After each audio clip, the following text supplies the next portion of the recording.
ಎಲ್ರಿಗೂ ಫ್ಯಾಮಿಲಿ ಅಡುಗೆಗೆ ಸ್ವಾಗತ. ವಿಡಿಯೋನ ನೋಡ್ತಾ ಇರೋರು ವಿಡಿಯೋ ಇಷ್ಟ ಆದರೆ ಪ್ಲೀಸ್ ಚಾನಲ್ನ ಸಬ್ಸ್ಕ್ರೈಬ್ ಮಾಡ್ಕೊಳ್ಳಿ. ಇದರಿಂದ ನನ್ನ ಮುಂದಿನ ವಿಡಿಯೋ ಯಾವುದು ಅಂತ ನಿಮಗೆ ಮೊದಲೇ ನೋಟಿಫಿಕೇಶನ್ ಸಿಗುತ್ತೆ. ಇವತ್ತಿನ ರೆಸಿಪಿ ಎಲೆಕೋಸನ್ನು ಬಳಸ್ಕೊಂಡು ರೈಸ್ ರೆಸಿಪಿಯನ್ನು ಯಾವ ರೀತಿ ಮಾಡೋದು ಅಂತ. ಎಲೆಕೋಸನ್ನು ಸಾಮಾನ್ಯವಾಗಿ ಪಲ್ಯಕ್ಕೆ ಇಲ್ಲಾಂದರೆ ಒಂದು ಮಂಚೂರಿಯನ್ ಮಾಡಲಿಕ್ಕೆ ಯೂಸ್ ಮಾಡ್ತೀವಿ. ಒಂದು ಎಲೆಕೋಸಿಂದ ಒಂದು ರೈಸ್ ಐಟಮ್ನು ಸಹ ಟೇಸ್ಟಿಯಾಗಿ ಯಾವ ರೀತಿ ಮಾಡ್ಬೋದು ಅನ್ನೋದನ್ನ ಈ ವಿಡಿಯೋನಲ್ಲಿ ನೋಡೋಣ. ಮತ್ತು ಇಲ್ಲಿ ಎಲೆಕೋಸಿನ ಒಂದು ರೈಸ್ಗೆ ಯಾವುದೇ ಮಸಾಲ ಪದಾರ್ಥಗಳ ಅವಶ್ಯಕತೆ ಇಲ್ಲ. ಇದನ್ನು ಸಿಂಪಲ್ ಆಗಿ ಯಾವ ರೀತಿ ಮಾಡೋದು ಅನ್ನೋದನ್ನ ಈ ವಿಡಿಯೋನಲ್ಲಿ ನೋಡೋಣ.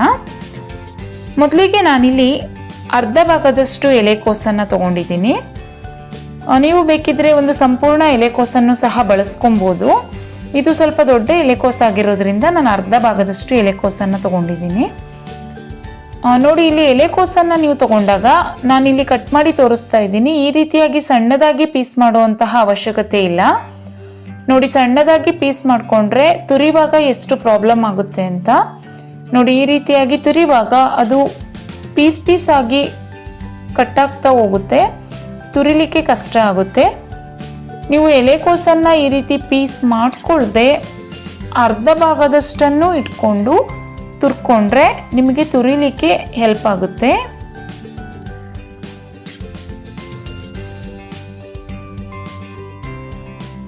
ನೋಡಿ, ಈ ರೀತಿಯಾಗಿ ನೀವು ಸಂಪೂರ್ಣ ಅರ್ಧ ಭಾಗದಷ್ಟು ಎಲೆಕೋಸನ್ನು ಈ ರೀತಿಯಾಗಿ ತುರ್ಕೊಂಡಾಗ ಅದು ಪೀಸಾಗಿ ಕಟ್ಟಾಗೋದಿಲ್ಲ, ನಿಮಗೆ ತುರ್ಕೊಳ್ಳಿಕ್ಕೆ ಈಸಿ ಆಗುತ್ತೆ.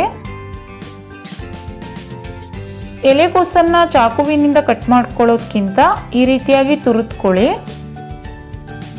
ಆಗ ಪಲಾವ್ನಲ್ಲಿ ನಿಮಗೆ ಹೆಚ್ಚಾಗಿ ಎಲೆಕೋಸುಗಳು ಸಿಗೋದಿಲ್ಲ. ನೋಡಿ, ಈ ರೀತಿಯಾಗಿ ನಾನು ಅರ್ಧ ಭಾಗದಷ್ಟು ಎಲೆಕೋಸನ್ನು ಸಂಪೂರ್ಣವಾಗಿ ತುರಿದುಕೊಂಡು ಇಟ್ಕೊಂಡಿದ್ದೀನಿ. ಈಗ ಒಂದು ಕುಕ್ಕರ್ಗೆ 1-2 ಸ್ಪೂನಷ್ಟು ಎಣ್ಣೆ ಹಾಕ್ಕೊಳ್ಳಿ.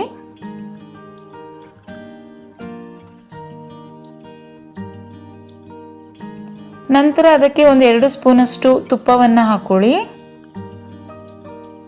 1 ಸ್ಪೂನಷ್ಟು ಸಾಸಿವೆ. ಇದಕ್ಕೆ ಮುಖ್ಯವಾಗಿ ಜೀರಿಗೆ ಬೇಕು, ಇನ್ಯಾವುದೇ ಮಸಾಲ ಪದಾರ್ಥ ಹಾಕೋದಿಲ್ಲ.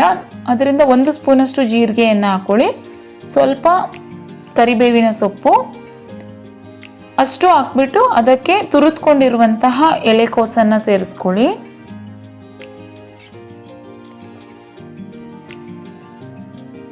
ನೋಡಿ, ಈಗ ಎಲೆಕೋಸನ್ನು ಹಾಕಿದ್ಮೇಲೆ ಅದರ ಹಸಿ ವಾಸನೆ ಹೋಗೋವರೆಗೂ ಅದನ್ನು ಚೆನ್ನಾಗಿ ಫ್ರೈ ಮಾಡ್ಕೋಬೇಕು. ಇದಕ್ಕೆ ಈರುಳ್ಳಿ ಅಗತ್ಯವೂ ಇರೋದಿಲ್ಲ. ಎಲೆಕೋಸು ಫ್ರೈ ಆದಮೇಲೆ ನಾನಿಲ್ಲಿ 1 ಸ್ಪೂನಷ್ಟು ಉಪ್ಪನ್ನು ಸೇರಿಸ್ಕೊತಾ ಇದ್ದೀನಿ. ನೋಡಿ, ಯಾವುದೇ ಮಸಾಲ ಪದಾರ್ಥಗಳು ಇಲ್ಲದೆ ಈ ರೈಸನ್ನು ರೆಡಿ ಮಾಡ್ಕೊಳ್ಬೋದು. ಹಾಗೂ ಸಿಂಪಲ್ ಆಗಿ ಟೇಸ್ಟಿ ಆಗಿರುತ್ತೆ.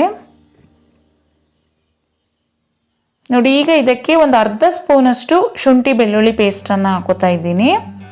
ಅರ್ಧ ಸ್ಪೂನಷ್ಟು ಅರಿಶಿನ ಪುಡಿ,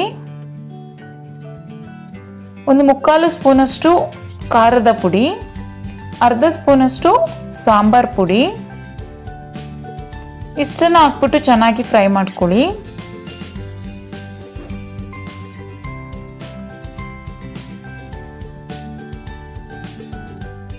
ನೋಡಿ, ಈಗ ಅದರ ಹಸಿ ವಾಸನೆ ಸಂಪೂರ್ಣವಾಗಿ ಹೋಗಿದೆ.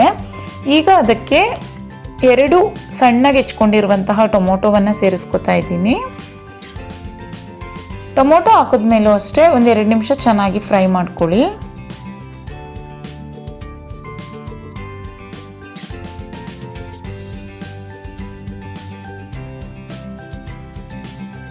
ನೋಡಿ, ಟೊಮೊಟೊ ಈಗ ಚೆನ್ನಾಗಿ ಫ್ರೈ ಆಗಿದೆ. ಈಗ ಇದಕ್ಕೆ ಯಾವುದಾದರೂ ನೀವು ಹಸಿ ಕಾಳಿದ್ರೆ ಸೇರಿಸ್ಕೊಳ್ಳಿ, ಇಲ್ಲಾಂದರೆ ಬಟಾಣಿಯನ್ನು ನೆನೆಸ್ಕೊಂಡಿದ್ರೆ ಅದನ್ನು ಸೇರಿಸ್ಕೊಬೋದು. ನಾನಿಲ್ಲಿ ಚಿಲುಕ್ಸಿದಂತಹ ಅವರೆಕಾಳಿತ್ತು, ಅದನ್ನು ಸೇರಿಸ್ಕೊಂಡಿದ್ದೀನಿ. ನೀವು ಯಾವುದೇ ರೀತಿಯಾದಂತಹ ಕಾಳು ಇದ್ದರೆ ಅದನ್ನು ಸೇರಿಸ್ಕೊಳ್ಳಿ, ಇಲ್ಲಾಂದರೆ ಅವಶ್ಯಕತೆ ಇಲ್ಲ. ನಂತರ ಇದಕ್ಕೆ 1 ಗ್ಲಾಸಷ್ಟು ನಾನಿಲ್ಲಿ ಅಕ್ಕಿಯನ್ನು ವಾಶ್ ಮಾಡಿಬಿಟ್ಟು ಸೇರಿಸಿದ್ದೀನಿ. ನೋಡಿ, ಈಗ ಅಕ್ಕಿಯನ್ನು ಹಾಕಿದ್ಮೇಲೆ ಅದನ್ನು ಚೆನ್ನಾಗಿ ಮಿಕ್ಸ್ ಮಾಡ್ಕೊಳ್ಳಿ.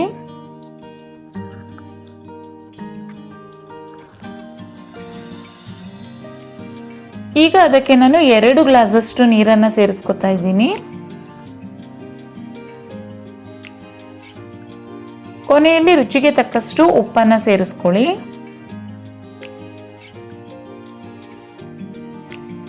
ಈಗ ಕುಕ್ಕರ್ನ ಲಿಡ್ ಮುಚ್ಚಿಬಿಟ್ಟು 2 ವಿಷಲ್ ಬರೆಸ್ಕೊಬೇಕು.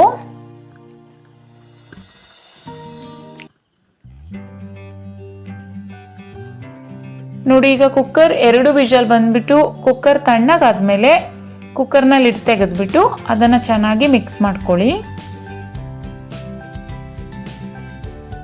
ನೋಡಿ, ಈಗ ಬಿಡಿ ಬಿಡಿ ಆದಂತಹ ಕ್ಯಾಬೇಜ್ ರೈಸ್ ರೆಡಿಯಾಗಿದೆ. ಕೊನೆಯಲ್ಲಿ ಅದಕ್ಕೆ ಸ್ವಲ್ಪ ಕೊತ್ತಂಬರಿ ಸೊಪ್ಪನ್ನು ಸೇರಿಸ್ಕೊಳ್ಳಿ.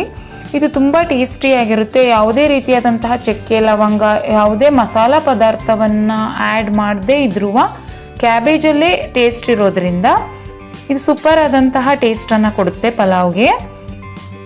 ಈ ರೈಸ್ ರೆಸಿಪಿ ನಿಮಗೆ ಇಷ್ಟ ಆಗಿದರೆ ಪ್ಲೀಸ್ ಚಾನಲ್ನ ಸಬ್ಸ್ಕ್ರೈಬ್ ಮಾಡ್ಕೊಳ್ಳಿ ಹಾಗೂ ವಿಡಿಯೋನ ಶೇರ್ ಮಾಡಿ. Thank you.